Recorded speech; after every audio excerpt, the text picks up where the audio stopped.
Recorded at Equip HNA 2024 in Louisville, Kentucky. Here's your host, SiteOne trainer, Sean Sandink. Hi, this is Sean with SiteOne Landscape Supply, here at the very final minutes of the Equip Expo in Louisville, Kentucky. I am here with Matt Blankenship, the winner, the grand prize winner of the L600 Model 600 Let's Go Spreader Sprayer. Congratulations, Matt, and welcome to the show. Thank you. It's just an honor here to accept this tremendous award from SiteOne. It's always been a big dream of mine or goal to try to get into that spraying side of the industry. And, to get to that point now, to open that gate is going to be substantial for this giveaway that SiteOne is presenting me at this time. So tell us a little bit about yourself, Matt. What brought you to the lawn care, to the green industry? Mm-hmm. Yes, well, what happened while I was in high school, I was in the FFA, the Future Farmers of America, and my teacher at that time had taken over a contract for an individual in our local small town of West Tennessee. Okay. And he offered me a position there coming in, and I started working there when I was 13 years old. The gentleman I worked for was an outstanding leader.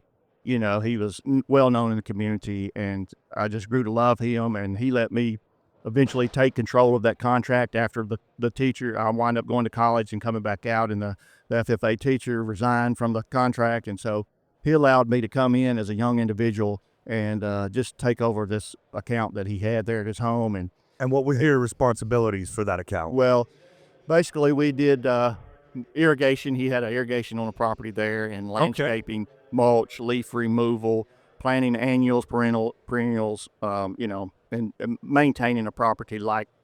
He basically gave me the permission as far as to do it as I would do my own. And I kind of keep a keen eye for that. I'm particular in a certain way, and he come to enjoy that and accept that. And I stayed there until this gentleman passed away, right, 90 years, and still working for his son at this time on some of the properties. Wow. And so I've been doing that over 30 years for that one individual. And then along the way, I went to college and graduated from there, came out, went to work in a manufacturing facility that was new in my region, which was a Maytag Corporation. And wound up selling out to Whirlpool. They closed the fixture down, the facility down, and moved to a different job in research and development, and with an arsenal ammunition plant. Okay. That particularly moved out, so I thought, well, you know what, I may just need to try to go on in and stick with the lawn care. I've been doing it as a second job for all those years, and kind of just did it all heads on. And then you just dove right in. Yeah, and it's kind of, as people say, it's kind of a hobby, when you can go to work and enjoy things that you do. So that's something that I pride myself on. And you could even see it in an individual home. If you were to drive by my home, you could tell that, I enjoy doing it. Right. Mm-hmm. That's fantastic. So what do you find are some of the challenges of the lawn care industry? Well, I guess probably number one thing is labor, and finding, a hand, a helper, an employee to do it on the level of what you're expected to do or what you want it to be like is probably the biggest challenge. And that can be overwhelming at times, but you just have to overcome that sometimes. But I am a small company, and take on what I can manage, and leave openings for the people that I've had for years when a lot of people want instant. When they call, they're used to saying, well, I need this done, and I can get there very quickly, and leaving an open schedule for that type of situation. But now with the new spreader sprayer there, you'll be able to do twice as much. Most definitely. Absolutely. So let's look at the next 5 years. What does that look like? Well, that is the question that just came up on my mind, when they called and, we're making contact. Hey, you're the grand prize winner here at the expo show. This is the biggest prize that was given away. And this is the first year that we've been able to come to the show. You haven't been here before? This is my very first time, yes. What was other than winning the grand prize, what was your favorite part of the show? Yeah. My sister lives here in Louisville. So the whole time I would see it, I'm like, telling my buddy, I said, we got to go. I said, we'll just stay with my sister here. We can go. And, and trying to get off, in October, I've had people calling wanting to get irrigation blowed out. They're wanting to get ready to fall and pull these shrubs up and do this.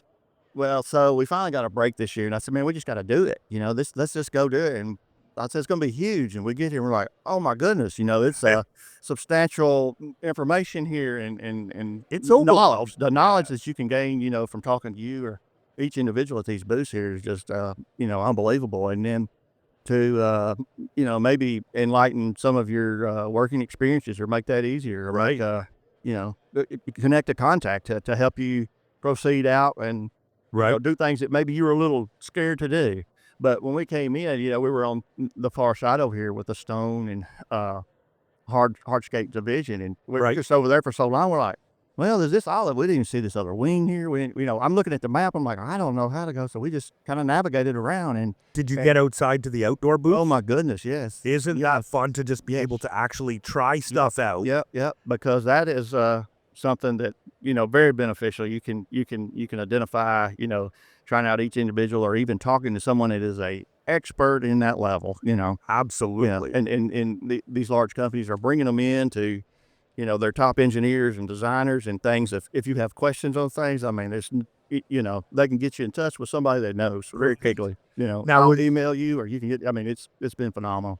Did you see anything or speak to anybody that led you to maybe you'll add a new menu item to your lineup? Well, that I don't think so. Just seeing, I guess what was overwhelming to me was seeing some of the other competitors that might be up against Let's Go, or other products that's here that's I've never even heard of before. That there's so much else out there, and makes you wonder. I mean, it was something that I didn't realize there were that many other smaller competitors. Right. From being around from what we're gonna call the big stock, but I didn't really find a lot of things that I might pursue in, other than now, Right. with the grand prize of the show here, that's a different story. Absolute. So, have you come to a conclusion on the next 5 years? Are you thinking like so? So, what direction are you looking to go? Yeah. Well, I've got a lot of clientele that's been with me with longevity. Yeah. I maintain them, but I've often asked myself that too. How much longer am I going to do this, or how much longer you are? But seems like it would be a situation where I would, talk with my family as far as what might be next, now into that. But I do not have my sprayer's license, but that is something that's of great interest now. It's always been of great interest to get, even in the fall months, going through For sure.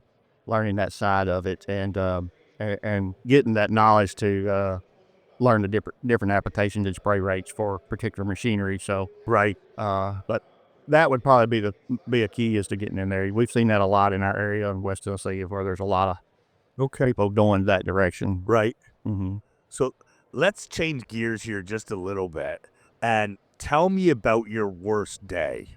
What's a do-over moment in Matt's world that, and I know it must be hard to think of now that you just won this grand prize, but think back to a day that you're thinking, oh man, I wish I didn't say that, or I wish I didn't do that, or man, I really made a bad decision here. Give me Matt's do-over day. Mm-hmm. Mm-hmm.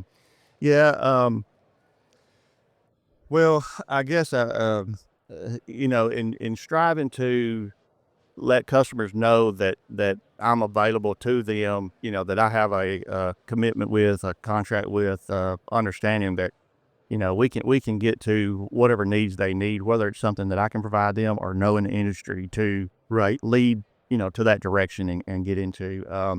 I would have individuals, you just got to, understand that each consumer, each customer is different, to try to understand what their level is.